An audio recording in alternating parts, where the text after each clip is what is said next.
तो आप लोग ने देखा था पिछले क्लास में हो चुका था 50 नंबर क्वेश्चन तक, और ये वीडियो यूट्यूब पे भी डाल दूंगा। बाकी आप लोग के प्राइवेट ग्रुप में तो है ही, आप लोग अगर देखना चाहो तो वहाँ से भी देख सकते हो।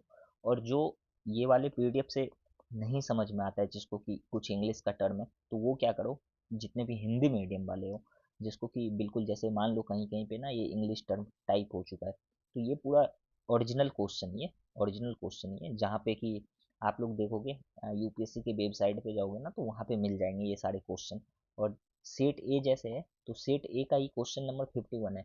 बाकी जो ये टाइप में ना थोड़ा बहुत इंग्लिश का वो वर्ड आ जाता है, क्योंकि देखो दोनों मीडियम का इंग्लिश हिंदी दोनों तो पढ़ना तो पड़ेगा। बाकी जिसको पढ़ो पर हिंदी में पढ़ना है तो उधर से पीडीएफ ले सकते हो। चलो शुरू करते हैं क्लास को। और आप लोग रिवीजन कर रहे होंगे, उम्मीद तो यही कर रहे हैं, बाकी रिवीजन करते रहो। देखो क्वेश्चन नंबर 51 जो पूछा है, ये पहले पूछा कहाँ से, ये इंस्पायर हुआ था C D S C A P F से। देखो सी ए पी एफ में ना 2018 में ये क्वेश्चन पूछा गया था मोंटेग्यू चैम्सले फोर्ड पे, ठीक है। और उसके बाद ये प्रश्न जो है, ये डायआर्की वाला, ये डायआर्की सिस्टम से उस टाइम जुड़ा हुआ था। और वहाँ पे देखोगे C D S C A P F और एन डी ए में, तो कौन कौन से ऐसे थीम थे जो बार बार रिपीट हो रहे थे। तो ये पूछ रहा था कि वो, आप जैसे यहाँ पे क्वेश्चन है ना ये 2019 वाला, तो इसमें क्या पूछ रहा है, रिजर्व वाला और फिर ट्रांसफर्ड वाला, क्योंकि ये अभी तो आ चुका है यूपीएससी में, इससे पहले कहाँ था, तो इससे पहले सीएपीएफ में था। और एक साल ना मुझे जहाँ तक याद है 2017 के आसपास शायद सीडीएस में भी था। तो वहाँ जब वो देखेंगे तो वो भी कर लेंगे। बाकी अभी इसको देखते हैं, जस्ट वेट। तो यहाँ पे क्वेश्चन पहले पढ़ो, क्वेश्चन क्या कह रहा है। और जितने भी बच्चे इसको देखते हो ना, एनालिसिस को देखते हो या फिर सुनते हो, तो करो क्या, पहले खुद से क्वेश्चन लगाओ, तभी फायदा होगा, ठीक है। बहुत सारे का मैसेज आ रहा था कि कैसे क्वेश्चन लगाना है, तो पहले खुद से करो। उसके बाद ये जो आपने क्लास लिया है, तभी तो इसका फायदा होगा ना, ऐसा कोई फायदा नहीं होगा सिर्फ लेक्चर देख लेने से, कोई फायदा नहीं होगा। जहाँ से जहाँ तक आपका एच डब्ल्यू मिलता है डेली, उस एच डब्ल्यू को करो, उसके बाद एनालिसिस देखो, ठीक है। बाकी नोट वोट जो बनाओगे ठीक है, नहीं बनाओगे तो ये पीडीएफ तो है ही आपके ग्रुप में, उधर से पढ़ लेना। देखो ये क्या कह रहा है कि भारत सरकार अधिनियम 1919, पढ़ो इसको, क्या कह रहा है, भारत सरकार अधिनियम 1919 में प्रांतीय सरकार के कार्य आरक्षित और आंतरिक विषय में के अंतर्गत बांटे गए थे। कौन सा आरक्षित विषय था, यही पूछ रहा है, under the government of India act 1919। अब एक बात बताओ, अब ये जो क्वेश्चन पूछा, तो सबसे पहले जब आप पॉलिटी पढ़ते हो ना, तो इस वाले एक्ट को ध्यान से पढ़ा करो। और अभी तो मैं यहाँ पे करवा ही दूंगा, टेंशन नहीं है। उसके बाद ये पूछा रिजर्व सब्जेक्ट में कौन कौन सा था। तो देखो एक चीज़ को ना, इस क्वेश्चन को देखने से पहले समझो कि कोई भी चीज़ है जो ब्रिटिश अपने फ़ायदे के लिए करता है, बहुत सारा चीज़ ऐसा है जो कि ब्रिटिश और इंडियन में डिवाइड था। तो जो भी ब्रिटिश को फ़ायदा पहुंचाएगा, जो भी फ़ायदा, जैसे कि मनी हो गया या पावर हो गया, तो ये चीज़ क्या कर रहा है, ब्रिटिश को फ़ायदा पहुंचा रहा है। तो आपको लगता है ये इंडियन को देगा, बिल्कुल नहीं देगा, क्योंकि ब्रिटिश हमारे देश में क्या धन लूटने के लिए आया था ना। तो इस चीज़ को ना थोड़ा सा ऐसे कॉन्सेप्ट को रखो पकड़ के, ठीक है। बाकी ये हकीकत बात भी है।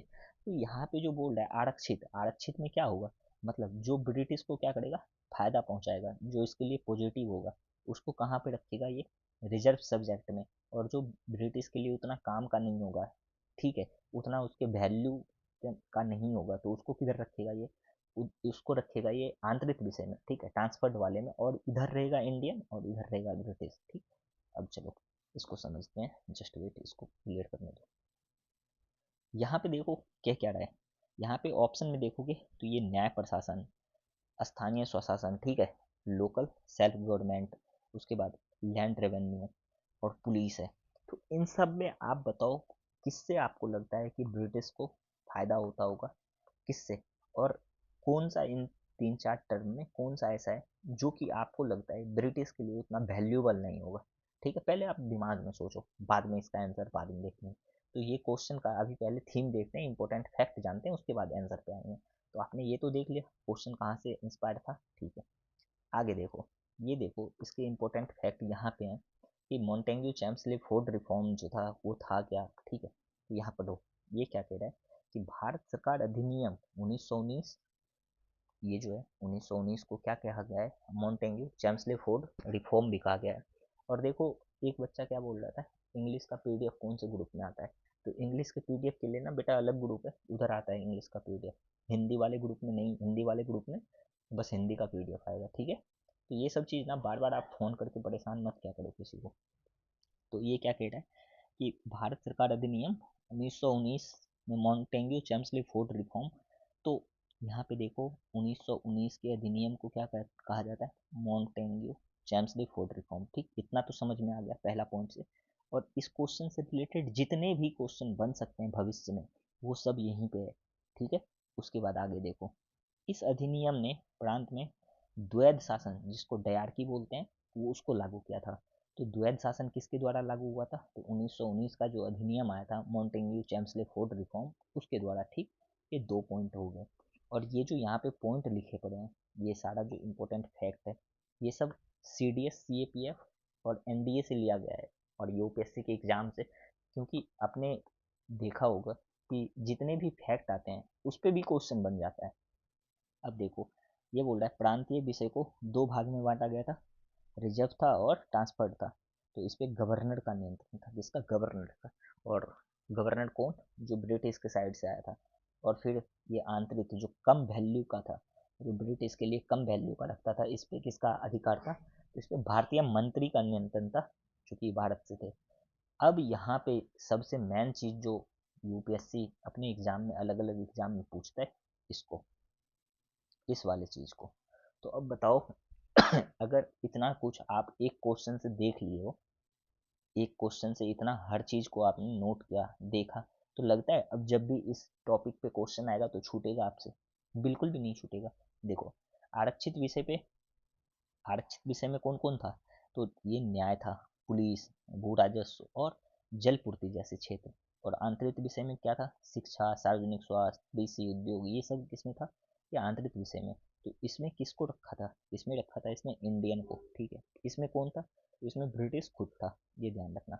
उसके बाद यहाँ पे अच्छा आंसर तो यहाँ पे 1 1 3 4, और यहाँ पे देख लो इसका छोटा सा एक शॉर्ट समरी लगा दिया। और ये जो है यहाँ पे एक्सप्लेन किया गया है आपको कि न्याय प्रशासन क्या था, आरक्षित विषय, क्योंकि ये ब्रिटिश कानून सरकार व्यवस्था पर पूर्ण नियंत्रण चाहती थी।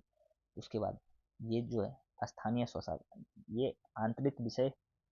अच्छी एक बात बताओ, ये आंतरिक विषय और आरक्षित विषय अभी भी इसमें कोई कंफ्यूजन है क्या, तो मैं फिर से बता दूं, आरक्षित विषय जो था इस पे ब्रिटिश रहते थे और आंतरिक विषय पे इंडियन रहते थे। आरक्षित विषय ज़्यादा इंपॉर्टेंट था और आंतरिक विषय जिसको ट्रांसफर्ड सब्जेक्ट बोलते हैं वो थोड़ा सा कम, मतलब ब्रिटिश के नज़र से ये कम वैल्यूबल था, ठीक है, बस इतना समझ लो।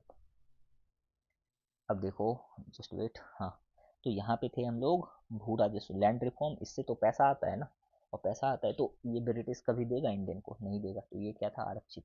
पुलिस से इससे क्या आता है, पावर आता है, तो ये क्या है फिर, इधर ब्रिटिश के पास था। तो यहाँ पे देखोगे इंपॉर्टेंट फैक्ट रिवीजन में आपको इतना ही रिवीजन करना है, ये पूरा नहीं पढ़ना है। जब भी आप वापस से कभी इसको रिवीजन करोगे तो यहाँ से शुरू करके इतना नहीं पढ़ने लगना है, बिल्कुल नहीं, बस इतना रिवीजन करना है। इंपॉर्टेंट फैक्ट, इंपॉर्टेंट फैक्ट क्या है, तो यहाँ पे देखो इंपॉर्टेंट फैक्ट को ध्यान से पढ़ो। पहला क्या कह रहा है कि 1919 का जो एक्ट है वो क्या है, मॉन्टेग्यू चैम्सले फोर्ड रिफॉर्म, बस इतना ही। प्रीलिम्स के लिए ऐसे भी ज़्यादा वो करना नहीं है, तो फटाफट से इसको रिवीजन करोगे। ये क्या है, मॉन्टेग्यू चैम्सले फोर्ड रिफॉर्म, ठीक। दूसरा, ये प्रांतीय स्तर पे कौन सी प्रणाली, मतलब द्वैध शासन प्रणाली, ये जो डायरकी है इसी को कहते हैं द्वैध शासन। रिजर्व सब्जेक्ट में क्या है, तो इधर है, ट्रांसफर सब्जेक्ट में इतना लिखा। 1935 के अधिनियम में डायरकी को समाप्त की गई थी, बस इतना ही रिवीजन करना है।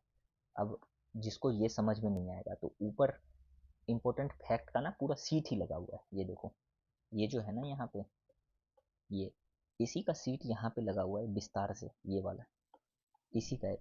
ये थोड़ा सा डिटेल में, डिटेल मतलब ऐसे भी बहुत बच्चे आते हैं जो कि डायरेक्ट PYQ ही देखना शुरू करते हैं, तो थोड़ा थोड़ा हर क्वेश्चन के लिए लगा रखा हूँ ताकि एक बार पढ़ लोगे, एक बार अच्छे से एनालिसिस कर लोगे तो बार बार भटकना ना पड़े, ठीक है। तो यहाँ पे बस आपको इतना रिवीजन करना है। और चलो अब नेक्स्ट क्वेश्चन पे चलते हैं। नेक्स्ट क्वेश्चन है क्वेश्चन नंबर 52। ये क्या कह रहा है, मध्यकालीन भारत में शब्द फनम किसे निर्दिष्ट करता है। अच्छा, ये फनम जो है, पहले ये देखो, ये क्वेश्चन पूछ तो लिया इसने यहाँ से, मगर इसका थीम कनेक्शन कहाँ से था, तो ये NDA 2021 में पूछा गया था। ये पेगोड़ा पे आया था। और पेगोड़ा भी क्या था उस टाइम, देखोगे ये मुद्रा प्रणाली मतलब कॉइनेज सिस्टम से जुड़ा हुआ था। तो ये सारे क्वेश्चन जो होते हैं ना, रिपीटेड थीम पे आते रहते हैं। और यहाँ पे देखो फनम के बारे में पूछा, ये क्या है, तो फनम है क्या, ये तो देखेंगे ही आंसर बाद में, लेकिन अभी इसका पूरा इम्पोर्टेंट फैक्ट जानते हैं, और जानते हैं कि कौन कौन से और ये क्वैन जो है पूछे जाते हैं। तो देखो मिडाइवल इंडिया में ये पूछा जाता है, फनम, पेगोड़ा, दिनार, टाका, जीतल और मोहर, ये बार बार पूछे जाते हैं, ठीक है। अब यहाँ पे देखो इम्पोर्टेंट फैक्ट में ये सारा इम्पोर्टेंट फैक्ट जो कि C D S C A P F और एन डी ए में जो जो थीम रिपीट हुआ है फनम पे या फिर जो भी क्वाइन पे रिपीट हुआ है, वो सारा इम्पोर्टेंट फैक्ट यहाँ पे है। इसमें कोई भी फालतू की चीज़ नहीं लिखी मिलेगी। चलो पढ़ो इसको। ये कह रहा है फनम शब्द जो है दक्षिण भारत में विशेष रूप से चोल चेर पांड्या के शासनकाल में दिया जाता था। अब अगर क्वेश्चन मान लो यूपीएससी में पूछ ले कि फनम जो है कौन से राजवंश और कहाँ से, भारत में किधर से, उत्तर भारत, दक्षिण भारत, तो जो इस क्वेश्चन का ना एनालिसिस ऐसे देखा है वो तो बिल्कुल सही कर देगा। जो नहीं देखा है उसको क्या ही पता होगा कि ये फनम किधर चलता था, ठीक है। और जो सिर्फ पीवाईक्यू ऐसे देख लेता है ऊपर से, तो उसको पता होगा फनम मतलब ये सिक्का वाला है। अब क्वेश्चन यूपीएससी एक कदम आगे जाके डीप में पूछ लिया कि वो कौन से मतलब राजवंश से संबंधित है, तो फिर कहेगा अरे देखो कितना हार्ड आ गया। हार्ड नहीं है वो, आपने उसको सही से एनालिसिस नहीं किया, या फिर जो एनालिसिस करवा रहे थे वो डीप में नहीं जा पाए। तो ये कहाँ पे, ये दक्षिण भारत में चोल चेर पांड्या के राजवंश से संबंधित था, ठीक। अब ये तो हालांकि ये मुद्रा थी, ये तो पता है, ये एक मुद्रा शब्द को दर्शाता है, तो ये इजिप्ट। फिर यहाँ पे देखोगे ये बोल रहा है कि तमिल और संस्कृत शिलालेख में फनम मुद्रा की इकाई के रूप में, तो ये भी नॉर्मल फैक्ट है। ऐसे भी ये फैक्ट आएगा एग्जाम में, तो इसको तो सही कर सकते हो, इसको और इसको, इस दोनों फैक्ट को तो ऐसे भी सही कर सकते हो। मैन जो यहाँ पे फंसा देगा यूपीएससी, यहाँ पे कैसे फंसाएगा, ये यहाँ पे नाम ही बदल देगा। चोरचेल पांड्या के जगह पे कोई और गुप्त काल दे देगा, कुछ भी दे सकता है, और वहाँ पे बोलेगा कि इधर फनम चलता था, तो वहाँ पे फनम नहीं चलता था। फिर यहाँ पे क्या कह रहा है, ये सिक्का प्रायः सोने या चांदी का बना होता था और उनका मूल्य क्षेत्र के अनुसार बदलते रहता था, ओके। फिर दक्षिण भारत की व्यापारिक आर्थिक प्रणाली का एक महत्वपूर्ण हिस्सा था, ये सब जनरल फैक्ट है। ये सब आप यहाँ पे फंस सकते हो, कहाँ पे, जस्ट वेट, ये जो फैक्ट को मैं क्लेम कर रहा हूँ यहाँ पे फंसा सकता है यूपीएससी, ठीक है। तो इसको थोड़ा सा ध्यान से पढ़ना, जब भी पढ़ोगे इधर स्टार मार्क कर लेना, ठीक है। अब देखो यहाँ पे फनम एक्सप्लेन कर रखे हैं। यहाँ पे फनम क्या है, ये किसी वस्त्र पहनावा से संबंधित नहीं है, दक्षिण भारत की मुद्रा की इकाई और में ये लेन देन में प्रयोग होता था, ओके। ये फिर आगे पढ़ोगे ये सैन्य हथियार के बारे में जो पूछा है ऑप्शन डी में, यहाँ पे देखो ये बोल रहा है कि ये हथियार था, हथियार नहीं था, ठीक है। फिर यहाँ पे ये बोल रहा है आभूषण था, आभूषण भी नहीं था। फिर ये बोल रहा है पहनावा था, ये भी नहीं था, ये था क्या, सिक्का था। तो वो चीज़ आपने देख लिया। बाकी यहाँ पे देखो फनम, अब रिवीजन के लिए इतना ही पढ़ना है, ये जो है ना इम्पोर्टेंट फैक्ट रिवीजन, बस इतना ही। पूरा क्वेश्चन लेके मत बैठ जाना, वरना एक क्वेश्चन में 5 से 7 मिनट लगा दोगे, ठीक है। रिवीजन के लिए इतना ही पढ़ना है। और इसको पढ़ने से पहले आप इसको पढ़ लेना, इस चीज़ को, तभी तो इसका रिटेंशन अच्छा करोगे। ये नहीं कि डायरेक्ट यहीं पे पहुंच जाना, तो रिटेंशन होगा कुछ भी नहीं फिर। बहरहाल चलो यहाँ पे देखते हैं, ये बोल रहा है फनम बराबर मुद्रा या सिक्का, ये प्रीलिम्स के लिए ही है। प्रीलिम्स में मतलब फटाफट से कैसे रिवीजन करोगे, तो उसी के लिए कि फनम बराबर मुद्रा या सिक्का। अब यहाँ पे अगर जो डिटेल्स लिखेंगे तो ऊपर तो लिखा ही है, इसका प्रचलन दक्षिण भारत चोल चेर पांड्या के टाइम पे था। उल्लेख कहाँ पे है इसका, तमिल व संस्कृत में। और धातु सोना, और फिर ये अन्य समान सिक्के कौन कौन थे, पेगोड़ा था, दिनार था, वरहा भी था, वरहा। देखो ये नाम कितना इंपॉर्टेंट है, ठीक है। और ये सब चीज़ ना कुछ भी नोट डाउन करने की ज़रूरत नहीं है, आपको दोनों भाषा में, हिंदी और इंग्लिश दोनों लैंग्वेज में पीडीएफ मिल ही रहा है। बस लेक्चर देखो, रिवीजन करते चलो, ठीक है। फिर देखते हैं पीवाईक्यू कैसे नहीं होता है। चलो नेक्स्ट क्वेश्चन पे चलते हैं। इसका राइट आंसर बताया क्या, इसका राइट आंसर है, आप देखोगे कहाँ चला गया क्वेश्चन, हाँ यहाँ पे right answer B is the right answer. हालांकि यहाँ पे तो मैंने मार्क कर रखा है, B is the right answer for this question. चलो नेक्स्ट क्वेश्चन की ओर चलते हैं। नेक्स्ट क्वेश्चन है क्वेश्चन नंबर 53। ये क्या कह रहा है, कंसीडर द फॉलोइंग स्टेट, अच्छा फ्रीडम फाइटर्स के बारे में बोल रहा है। फ्रीडम फाइटर, निम्नलिखित स्वतंत्रता सेनानियों पर विचार कीजिए। वारेंद्र कुमार घोष, उसके बाद है योगेश चंद्र चटर्जी और रास बिहारी बोस। ठीक है, इसके बारे में पूछ रहा है कि गदर पार्टी। ठीक है, अब देखो इस क्वेश्चन से पढ़ना क्या क्या है। तो सबसे पहले गदर पार्टी को जानना है, ये जो गदर पार्टी है इसको जानना है, और इन तीनों के बारे में जानना है। ठीक, पीवाईक्यू का मतलब तो यही है कि आप इस तीनों के बारे में जानो और ये गदर पार्टी के बारे में। ठीक, जानते हैं। चलो अब देखो ये क्वेश्चन पहले, इसका थीम किधर से आया। फिर ऐसा तो है नहीं ना कोई क्वेश्चन डायरेक्ट उसको एग्जामिनर को नींद आया रात में, हाँ चलो आज ये क्वेश्चन पूछते, नहीं, वो पहले पूछ चुका है। देखो CAPF में पूछ चुका है, ये पूछा था उस टाइम एसोसिएट कौन था इससे, गदर पार्टी से। ठीक है, तो वहाँ पे आ चुका था, तो उधर से फिर थीम उठा के इधर बना दिया। तो ऐसा नहीं है कि रात में एग्जामिनर को सपना आता है कि अगले दिन जैसे यूपीएससी का एग्जाम होना है तो हाँ चलो छाप देते हैं इसको, नहीं। अब क्वेश्चन वो बनाएगा किधर से, इतने दिन से तो पेपर हो रहे हैं, स्पेक्ट्रम वगैरह तो यही है ना सारा, खुद थोड़ा सा दिमाग लगाओ। ये बोल रहा है कि मोस्ट रिपीटेड फैक्ट, और यूपीएससी सीडीएस में जो है बार बार यही पूछा जाता है गदर पार्टी से, उसके संस्थापक के बारे में यूपीएससी बार बार प्रश्न पूछ ले। तो आज गदर पार्टी को खत्म ही कर देंगे, आज के बाद फिर उसके बाद ना क्वेश्चन जब भी आए तो छूटेगा नहीं। तो यहाँ पे गदर पार्टी का इम्पोर्टेंट फैक्ट, ये देखो गदर पार्टी का इम्पोर्टेंट फैक्ट क्या है, इसको पढ़ो। ये सबसे पहले बोल रहा है गदर पार्टी की स्थापना, इसकी स्थापना 1913 में सैन फ्रांसिस्को यूएसए में हुई थी। ठीक, ओके। उसके बाद इसका मुख्य उद्देश्य क्या था और इससे कौन कौन जुड़े हुए थे, ये भी देखना है। तो इसका मुख्य उद्देश्य, अरे ये ब्लैक कैसे हो गया, तो इसका मुख्य उद्देश्य क्या था, ये था ये सशक्त क्रांति के माध्यम से स्वतंत्रता प्राप्त करना। प्रमुख संस्थापक, इसको नोट डाउन कर लेना, लाला हरदयाल, सोहन सिंह भाकना, करतार सिंह सराभा और रास बिहारी बोस। अब देखो रास बिहारी बोस जो है भारत में गदर पार्टी की गतिविधियों को संगठित करने में प्रमुख मतलब प्रमुख भूमिका निभाने वाले नेता थे। तो रास बिहारी बोस के बारे में अगर पूछ ले कि भारत में, यहाँ देखो भारत में गदर पार्टी को संगठित करने वाले प्रमुख नेता, ठीक, तो ये जो थे रास बिहारी बोस, ये भारत में एक्टिव थे, भारत में गदर पार्टी के आंदोलन को क्या करते थे, बढ़ावा देते थे। ओके, फिर क्या है, बारेंद्र कुमार घोष और योगेश चंद्र चटर्जी, ये बंगाल क्रांतिकारी आंदोलन से जुड़े हुए थे। ठीक है, ये किससे जुड़े हुए थे, बंगाल क्रांतिकारी आंदोलन से, और ऊपर क्या दे रखा है, गदर पार्टी, ना कि गदर पार्टी से। ठीक, ओके।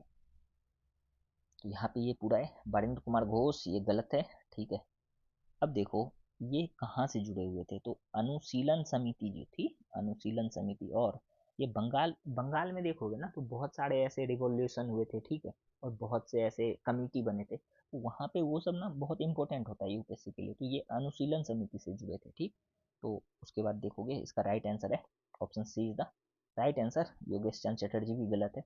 तो यहाँ पे आपने देखा कि ये कहाँ से जुड़े हैं, जुगान्तर पार्टी से। ठीक है, जुगान्तर, जुगान्तर पार्टी से जुड़े हुए थे, ना कि गदर पार्टी से। तो योगेश चंद्र चटर्जी जुगान्तर पार्टी से, बारेंद्र कुमार घोष अनुशीलन समिति से। ठीक, यहाँ पे ये इंपॉर्टेंट फैक्टर रिवीजन के लिए फटाफट रिवीजन करो। तो इसका स्थापना कब हुआ था, 1913, सैन फ्रांसिस्को अमेरिका में। स्थान कहाँ था, अमेरिका में। उद्देश्य तो ये ब्रिटिश शासन का अंत, ये तो ईजी है, इसको नहीं भी पढ़ोगे तो चलेगा। फिर क्या कह रहा है, प्रमुख नेता, ये बहुत इंपॉर्टेंट है, लाला हरदयाल, सोहन सिंह भाकना, करतार सिंह और रास बिहारी बोस, ये कहाँ था, इंडिया में एक्टिव था, इंडिया में गदर पार्टी का प्रमुख भूमिका निभाने में एक्टिव था। ठीक है, और इसका यहाँ पे देखो प्रकाशन क्या था, गदर नामक साप्ताहिक पत्रिका।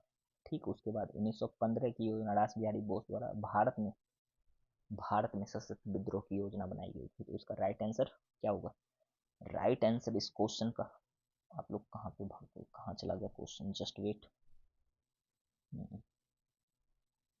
ये रहा क्वेश्चन। ये 2 पेज में जो स्प्लिट है ना, इसलिए इसको देखने में थोड़ा सा दिक्कत हो रहा था। तो ये तो गलत है, ये भी गलत है। राइट आंसर क्या हो जाएगा, रास Bihari Bose is the right answer for this question. ठीक, तो ओनली डी, ऑफिशियल आंसर भी है ओनली डी। चलो नेक्स्ट क्वेश्चन पे चलते हैं। नेक्स्ट क्वेश्चन है आपका क्रिप्स मिशन। अब देखो ये क्वेश्चन पूछने से पहले ये देखो, पहले इसका थीम कहाँ से आया था, तो ये था 2016 में सीडीएस में पूछा गया था, क्रिप्स मिशन। अच्छा, इसका फीचर ऑफ द पूछा था क्रिप्स मिशन का। ठीक है, चलो देखते हैं क्रिप्स मिशन। ये रहा, क्रिप्स मिशन के प्रस्ताव के संदर्भ में निम्नलिखित कथनों पर विचार कीजिए।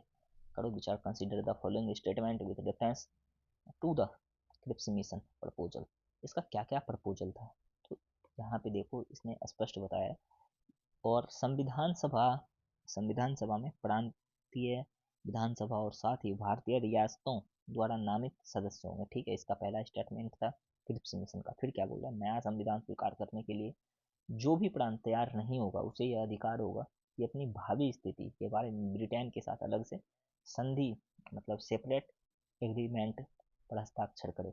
तो देखो क्रिप्स मिशन देखते हैं, उसके बाद इस क्वेश्चन को देखते हैं। देखो ये जो क्रिप्स मिशन है, क्रिप्स मिशन कब आया था, 1942 में ब्रिटिश सरकार द्वारा। ठीक है, इसमें ये कौन था, ये सर्वर मत बोला करो अंग्रेज को, और पर्सनली जो भारत में वो लूट के गया ना उसको, तो स्टोफोर्ड क्रिप्स था। ठीक है, अब यहाँ पे देखो इसका उद्देश्य क्या रहा, इसका उद्देश्य था सहयोग प्राप्त करना, और इसके बदले में क्या चाहिए इसको, इंडिया से सोल्जर चाहिए। किस लिए, क्योंकि वर्ल्ड वार 2 हो रहा था उस टाइम पे। ठीक है, 1942 के आसपास वर्ल्ड वार 2 हो रहा था, वहाँ पे इसको सोल्जर चाहिए थे, इसलिए इंडिया की सहायता चाहिए। तो इसने क्या बोला कि डोमिनियन स्टेटस दे देंगे आपको। ठीक है, डोमिनियन स्टेटस देने का वादा किया। फिर यहाँ पे देखोगे कि इसका मुख्य प्रस्ताव क्या था, तो ये बोला था युद्ध के बाद नया संविधान बनाने के लिए संविधान सभा का गठन होगा। ठीक, इसमें प्रांतीय विधानसभा द्वारा चुने गए और रियासतों द्वारा नामित होंगे। ठीक, ओके। फिर ये बोल रहा है जो प्रांत नए संविधान को स्वीकार नहीं करेगा उसे भारत के साथ अलग संधि करने का अधिकार होगा। सोच रहे हो भारत का कितना टुकड़ा हो जाता बहरहाल।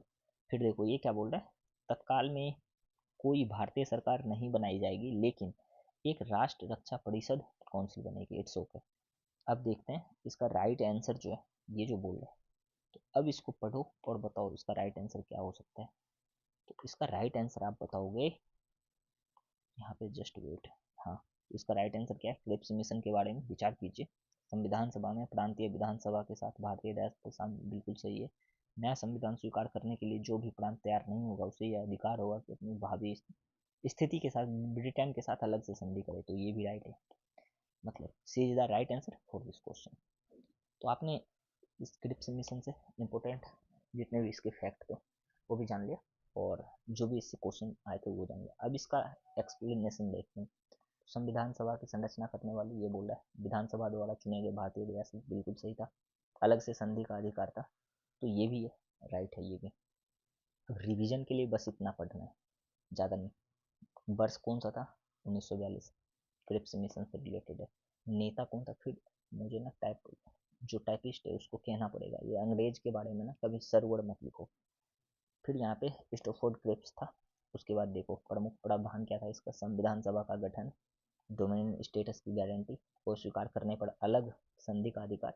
तो बस ये इतना पढ़ना है। भारतीय का प्रक्रिया क्या था, तो यहाँ पे देखो कि भारतीय का क्या प्रतिक्रिया था, कांग्रेस ने इसे स्वतंत्रता की झूठी पेशकश कहा, बिल्कुल, क्योंकि वो ऐसे अंग्रेज मुकर जाते थे कोई वादा करके। ठीक है, और देखो यहाँ पे फिर मुस्लिम लीग ने भी क्या था, इसको वो स्वीकार किया है।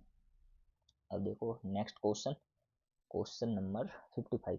ये क्या कह रहा है, ये कह रहा है, अच्छा ये मूल ग्रंथ के बारे में बोल रहा है, और ये 3-4 मूल ग्रंथ है। ये क्वेश्चन कहीं पूछा नहीं है क्या, कभी नहीं आया है। अच्छा, CAPF में आ रखा है 2019 में। ठीक है, इसी प्रकार का प्रश्न 2019 में पूछा गया था, जिसमें कि जैन लिटरेचर से संबंधित। अच्छा, उस टाइम जैन लिटरेचर से पूछा गया था, अभी ये 4-5 लिटरेचर दे रखा है, और ये स्प्लिट हो गया है क्वेश्चन, 2 पार्ट में बट गया, फिर भी दिख रहा होगा आप सबको। यहाँ पे क्या बोल रहा है, भारतीय इतिहास के संदर्भ में निम्नलिखित मूल ग्रंथों पर विचार कीजिए। ओके, अब यहाँ पे नैतिक कड़न, नैतिक कड़न, नैतिक, और यहाँ पे पकड़न आ रखा है। फिर ये परीक्षित प्रवर्तन, नाम देख लो कितना ओटेड है। फिर है अवदान शतक, अवदान शतक। ओके, फिर है ऋषि शिष्ट लक्षण महापुराण। ओके, ये वाला है। अब देखो ये पूछ रहा है, ऐसे ऐसे नाम सुन के ना बच्चा तो पहले इसको छोड़ के ही भाग जाएगा। बहरहाल अगर किसी को नहीं पता है तो इसको लीव कर सकते हो, ऐसा कोई वो नहीं है कि हाँ करना ही है, लेकिन अभी तो देखना ही है ना।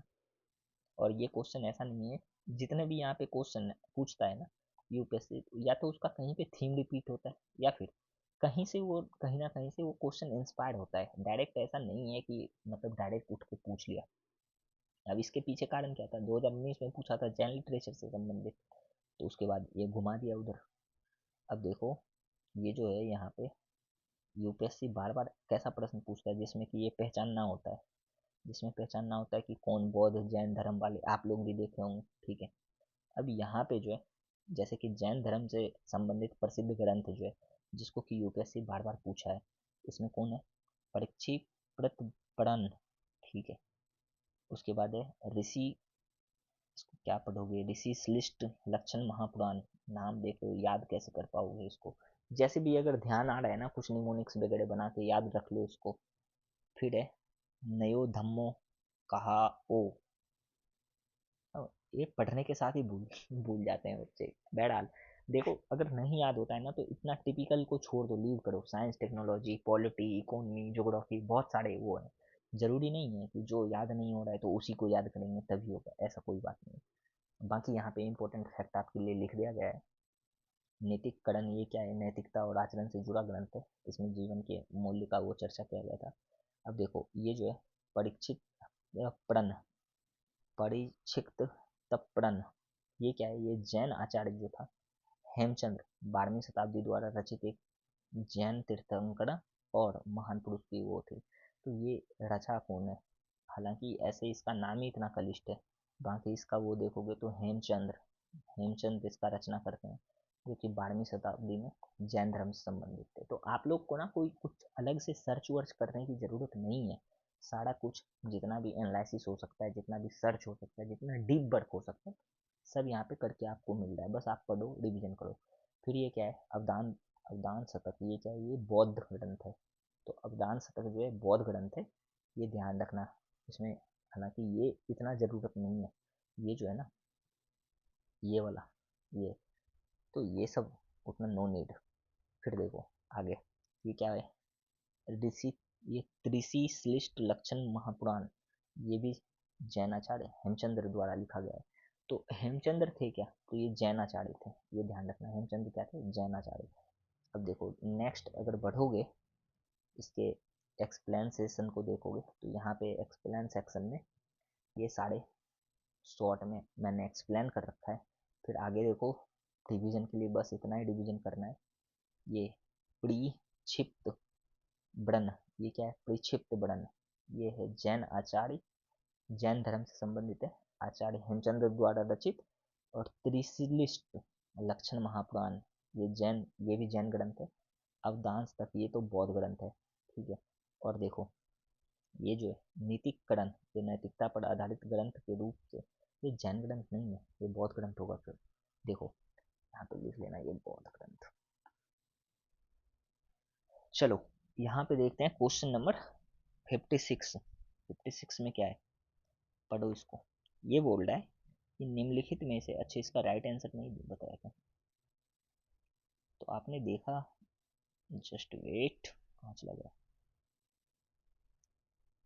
ये आईपैड में ना, आईपैड के साथ ये थोड़ा सा इशू रहता है।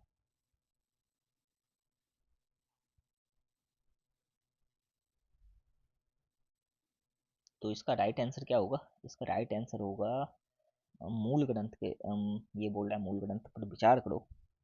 तो ये जैन ग्रंथ पूछ रहा है कौन कौन से हैं, कौन कौन से हैं जैन ग्रंथ, तो ये देखा आपने जैन ग्रंथ है, और फिर एक ये देखा जैन ग्रंथ है, तो option B is the right answer for this question, ठीक है। चलो अब नेक्स्ट क्वेश्चन पे चलते हैं। नेक्स्ट क्वेश्चन है क्वेश्चन नंबर 56। ये क्वेश्चन क्या कह रहा है कि भारतीय इतिहास के संदर्भ में निम्नलिखित युग्मों पर विचार कीजिए, ठीक है। और यहाँ पे ऐतिहासिक व्यक्ति और ये किस विषय से संबंधित था वो दे रखा है। तो आर्यदेव, ये बोल रहा है कि जैन विद्वान थे। फिर दिगनागा, ये बौद्ध विद्वान। और नाथ मुनि, ये वैष्णव विद्वान, ठीक है। ये देखेंगे बाद में, पहले देखते हैं इससे इम्पोर्टेंट थीम कहाँ से पूछा गया है वो भी देखते हैं। तो सीडीएस में पूछा गया था, क्या पूछा गया था, स्कॉलर के बारे में आया था क्वेश्चन, और ये फिलोसफी इसका क्या था, ठीक है। अब देखो यहाँ पे ये जो है यूपीएससी बार बार कैसा प्रश्न पूछता है, इसके विद्वान से रिलेटेड, जो कि दिगनागा, नागार्जुन, ठीक है, आर्यदेव वगैरह से, नाथ मुनि से संबंधित थे। तो इम्पोर्टेंट फैक्ट देखो अभी पहले, ये आचार्य देव जो है, ठीक है, ये क्या है, नागार्जुन के प्रमुख शिष्य थे।